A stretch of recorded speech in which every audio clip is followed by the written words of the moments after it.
Quick recap here, or a quick update, I guess, not a recap. This is the sap so far. You can see it's boiled about halfway down. You can tell it's changing to like a lemonade-y color. So that was about 3.5 hours to get that far. So I'm pretty excited about that, because usually it takes me all daggum day. But let's look at the ceiling here. That is a lot of humidity in a little space. And then it's going to drop back into my syrup and stuff, so I can't be having that.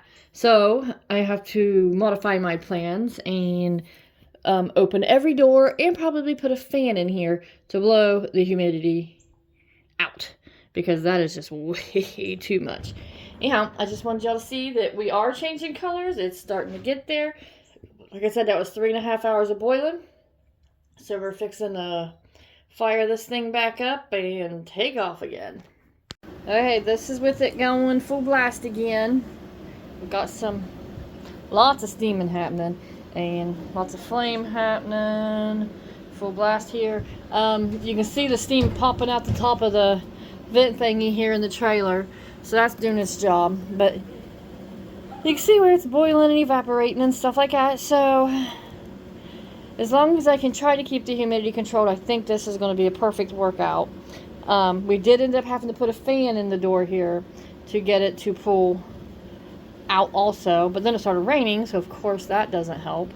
Okay, but you can see the fan's there. Still got lots and lots of condensation. Anytime you whack the trailer or bounce around a little bit, it just like rains on your head. So that's not cool. But for the most part, it's going out there. It's not really much directly above the pan, because it's just shooting out the vent. So that's the only plus. I'm not letting it leak into the water here, or to the sap. But yeah, so anyhow, that's what the sap is looking like. You'll see it darken up. I'll keep showing it in the phases as it starts to darken. That way y'all can see it actually being made as it is. Okay, this is where we are. Everything you see in the bottom of the pan, that's like sugar niters. That's like a sediment. It's people strain it out. Personally, I leave it in my syrup, and then I shake it up real good, and then you get like that extra boost of flavor and stuff in it, and it's just really good. I like it. Anyhow, this is about 6-7 hour in on the boil. We're getting down to the bottom toward the holes here. See them down there? Yep. Ways to go. We'll see. The first tank ran out at about 5 hours. So we're gonna see how that goes. But I had to move the fan to the back so it could actually blow the humidity out, because just putting it there, sucking it out, didn't do anything to make the fan sticky. Anyhow, it's kind of where we are. It is dark out here. I went home a lot today to do this, but you can see how it's a faring. We're getting there, slowly but surely. We're getting there. This is hard to see because of, well, the steam and the light and everything. But this is what's left of 40 gallons. I filled the pan up a second time, because 40 gallons of sap will make about 1 gallon of syrup, is how it's supposed to be. But it also depends on the sugar of your trees and everything like that. Anyhow, if you can see it, there you go, that's a good picture. That's how dark it's getting.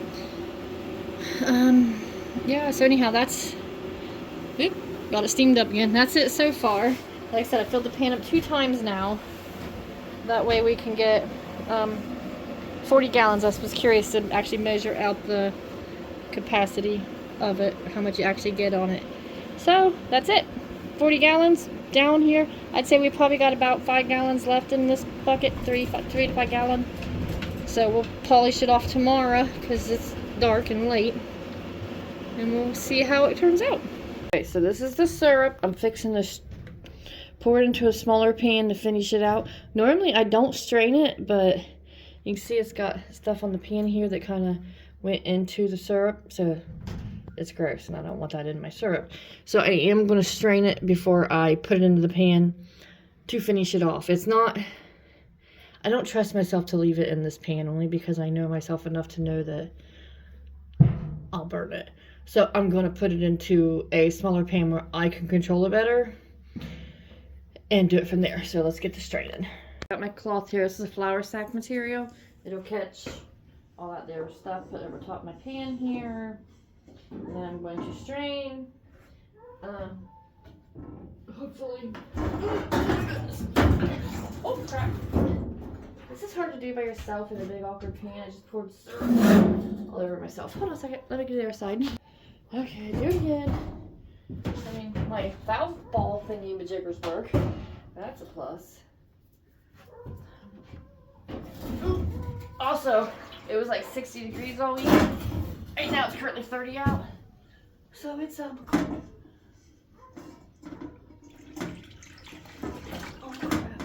See, this is hard to do by yourself. With the help of a partner. It's a smart thing to do. Now you can see what I'm doing here. I'm gonna go get the help of a partner. Oh crap.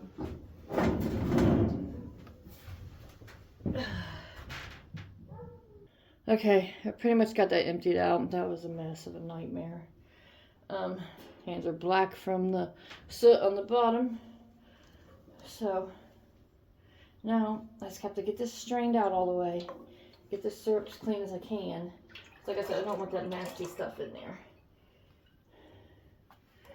I normally never strain my syrup, like I said, but it didn't look that good. This is my first time to actually fully, almost completely use that evaporator pan. So we're gonna hold this up for 14 years and come back to it. Okay, there's the syrup. It is so pretty though. This is what I strained out of it. This would be your sugar niters, which set in the bottom mostly, but it's also had that white gunky stuff on top. So it's okay. It's all good. Next step, 219 degrees. You're not supposed to go over 219. You scorch it. It smells like burnt marshmallows, but you can make that a byproduct. So if it happens, I'll come back and show you all that, but I'm going to aim for it not to happen. But with the type of cook I am, it'll happen. So expect to learn that in a video later down the road. Hopefully not, but you will.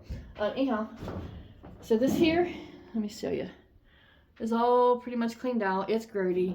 This is like, it's like a powder from the syrup. I mean, seriously, like you could eat it, but ew.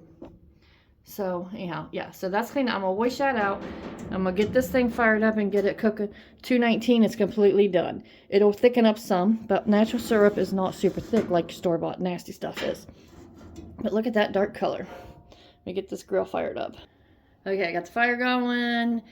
This will evaporate and boil and decrease by at least half. Like I said, it's 40 gallons done, so it should be about a gallon of syrup at the finish. I've never actually done 40 gallons in one sitting because I don't have the attention span for it.